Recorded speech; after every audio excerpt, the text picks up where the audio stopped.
So hold that, yep. 1, 2, 3. Ooh, oh, that's like, let me show you that. Such a good shot right there. Oh my god, that's so fire. I know. That is so, oh my god. Hey, welcome back everybody. Today's video, I am going to be making a comparison between a 50mm lens and an 85mm lens. And these are two prime lenses that I do use for portraits. The 50, and it doesn't matter which brand this is, but I shoot Sony, so this is going to be comparing against the 50 G Master 1.4 against the new 85 G Master 2 1.4. So take this as more of a comparison between the two focal lengths for prime lenses, and what I do shoot is primarily portraits, and I had the opportunity to use this on a portrait shoot that I did with a model here at a rose garden, and then I did another portrait shoot at a different type of location, different scenery on a rooftop in San Francisco. So I had someone reach out to me, had a comment asking about, hey, what does that 85 look like up against your 50? And I've never done a comparison with that. I actually don't use the 50 prime as much. Now I have a 24 to 50 zoom lens, but there are situations where I can see the 50 does come in handy over an 85. If I had to pick one of the two, and this is a spoiler alert between these two lenses, I'm going to go for the 85 way more over the 50, but there are use cases where the 50 plays very well. If I was just doing video, I'm going to choose the 50 over the 85. You can see here I shot some video using the A7RV with the 50mm, and then something similar with that same setup with the 85mm. I do a lot of my videos handheld, so if you're hand holding with a longer focal length lens, you have to be a little bit more slower with your panning shots, or just more steady in general, even if you're just standing still.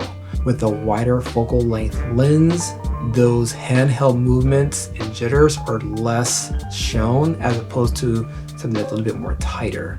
So doing video with the 50, you still get that somewhat compression and separation between the subject with your foreground and background as you do with the 85, but it's a little bit more easier to manage, and it's a more natural, so to speak, visual that you can see in video.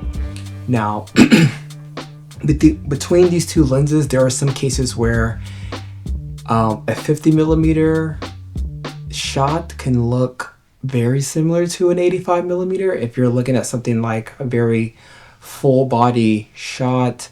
But there are cases when if you're a little bit more tighter, a 50mm, you can see that there's less compression as opposed to like the 85mm. There's more compression in the background separation and the foreground. Sorry, the background separation between the subject and the background, it's more blurred out.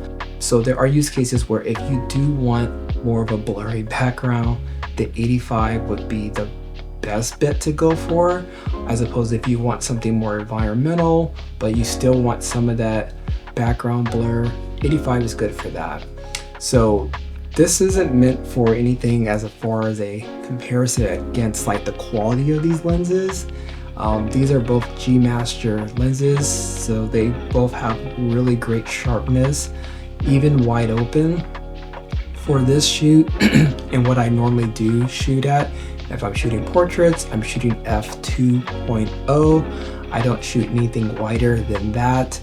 Especially if I'm doing a group shot, I would shoot at least 3.5 or greater.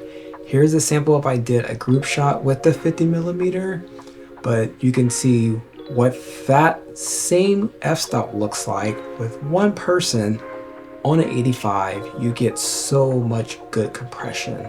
So there's a lot of benefits that you can take from that, and if you're someone that's interested or in the market of, I hope this video helped you out just to kind of make that decision. But for me, if it's for portraits, just for photo, I am going to vote for the 85. If I'm going to be doing both, I do prefer the 50 just because it's a little bit more flexibility when it comes to shooting for video, but you can definitely get those same results with 85.